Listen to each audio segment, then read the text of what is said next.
बच्चों प्रभात प्यारे बच्चों, कैसे हैं आप सभी।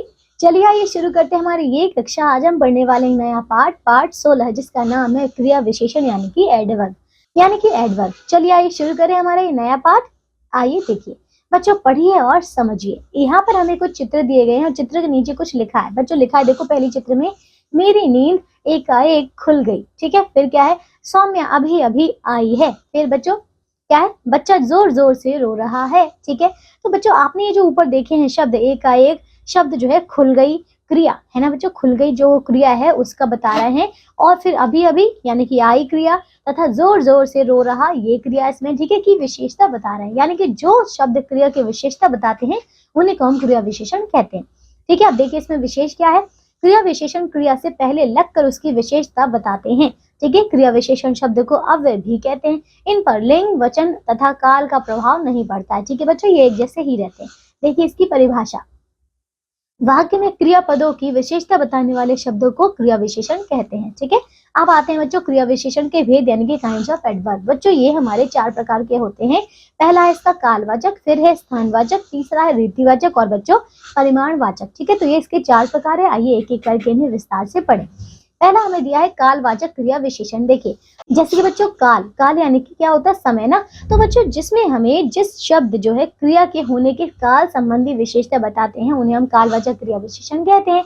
जैसे कि वह कल आया था, मैं रोज व्यायाम करता हूँ। बच्चों इसमें देखो कल और रोज ये क्या है, क्रिया की विशेषता बता रहे हैं कि वो जो क्रिया हो रही है ये कब हो रही है, समय बता रहे हैं उसका, तो इसीलिए ये है कालवाचक क्रिया विशेषण। अब देखिए ख क्या है, स्थानवाचक क्रिया विशेषण। तो बच्चों इसमें हमें स्थान ही बताया जाएगा।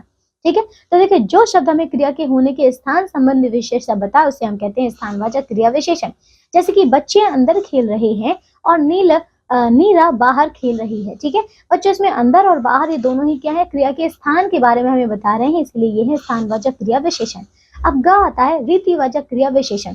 बच्चों इसमें देखिए जो शब्द हमें क्या बताए बच्चों, जो शब्द हमें क्रिया के होने की रीति संबंधी विशेषता बताए उसे हम कहेंगे रीतिवाचक क्रिया विशेषण। जैसे कि लड़का तेज बोलता है या फिर कछुआ धीरे धीरे चलता है। ठीक है बच्चों, तो इसमें तेज और धीरे धीरे ये जो है बच्चों क्रिया की विशेषता बता रहे हैं और ये बता रहे हैं कि वो क्रिया कैसे हुई है, किस प्रकार हुई है, इसीलिए ये है बच्चों रीतिवाचक क्रिया विशेषण। अब आता है हमारा घ परिमाणवाचक क्रिया विशेषण। बच्चों जो शब्द हमें क्रिया के होने की परिमाण संबंधी विशेषता बताते हैं उन्हें हम कहते हैं परिमाणवाचक क्रिया विशेषण। जैसे कि वह कम बोलती है या फिर इस बार गर्मी अधिक पड़ रही है। ठीक है बच्चों, तो ये हमें कम या ज्यादा कुछ उसकी मात्रा बता रहे हैं ना। तो बच्चों इसमें कम और अधिक जो है ये हमें किसी मात्रा से संबंधी उसका बोध करा रहे हैं, इसीलिए ये है हमारा परिमाणवाचक क्रिया विशेषण। ठीक है बच्चों, समझ गए। आइए अब देखिए संबंध बोधक। ठीक है, यानी कि प्रपोजिशन। देखो संबंध बोधक से तात्पर्य है संबंध का बोध कराने वाला, है ना बच्चों। तो जो शब्द संज्ञा या सर्वनाम शब्दों से जुड़कर उनका संबंध वाक्य के दूसरे शब्दों से जोड़ते हैं उन्हें हम कहते हैं संबंध बोधक। ठीक है बच्चों, जैसे कि देखो मेरे घर के सामने पार्क है। ठीक है, फिर मीरा के पास मेरी पुस्तक है। बच्चों देखो यहाँ पे के सामने के पास ये जो शब्द है बच्चों संज्ञा व सर्वनाम शब्दों के साथ आकर इनका संबंध वाक्य के दूसरे शब्दों के साथ बता रहे हैं, इसीलिए ये बच्चों हमारे संबंध बोधक क्रिया विशेषण है। ठीक है, समझ गए। अब आते हैं इसके आगे बच्चों, ये समुच्चय बोधक यानी कि कंजक्शन। देखिए तो जो शब्द दो शब्दों, वाक्यों या उपवाक्यों को परस्पर जोड़ते हैं वे समुच्चय बोधक कहलाते हैं। जोड़ने का काम करने के कारण इन्हें योजक भी कहते हैं। ठीक है बच्चों, जैसे कि राम और घनश्याम पढ़ रहे हैं। देखो फिर बस रुकी और सवारी उतरने लगी, वह तेज दौड़ा परंतु गाड़ी छूट गई। ठीक है बच्चों, तो उपयुक्त वाक्यों में जो आपने देखा और तथा परंतु शब्द ये जो क्रमशः है क्या है बच्चों, दोनों वाक्यों अथवा देखो दो शब्दों को आपस में जोड़ रहे हैं, अतः समुच्चय बोधक है। ठीक है बच्चों, अब आते हैं समुच्चय बोधक। अब देखिए 2 भेद हैं। कौन से बच्चों, एक पहला आता है हमारा समानाधिकरण समुच्चय बोधक और दूसरा इसका व्यधिकरण समुच्चय बोधक। आइए एक एक करके इन्हें भी पढ़ते हैं।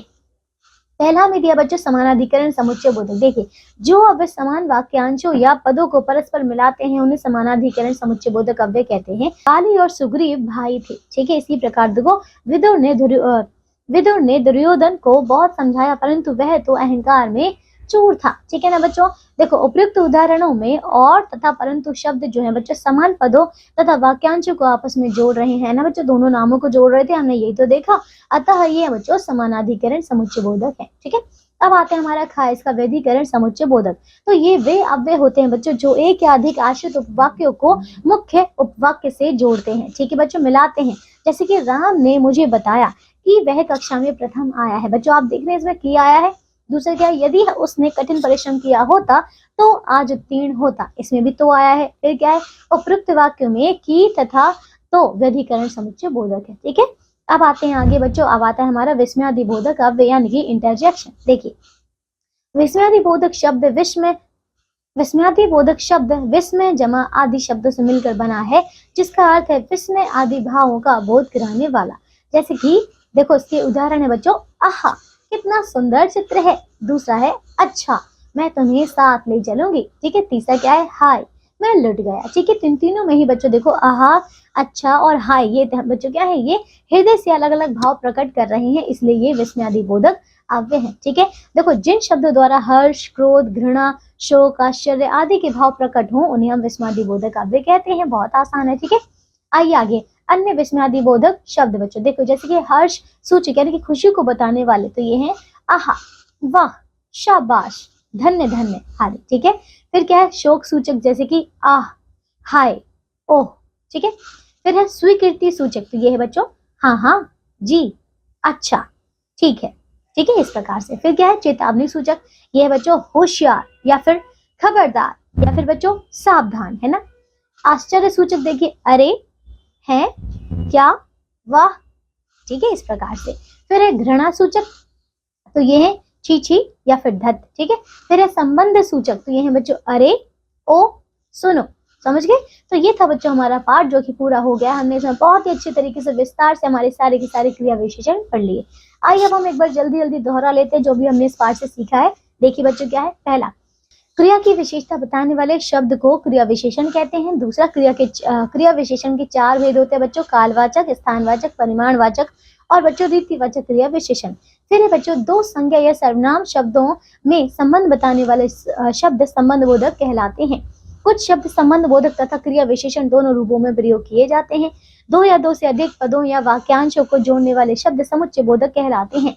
और फिर है बच्चों जो शब्द हर्ष, शोक, घृणा, भय, आश्चर्य आदि मन के भाव प्रकट करते हैं उन्हें विस्मयादिबोधक अव्यय कहते हैं।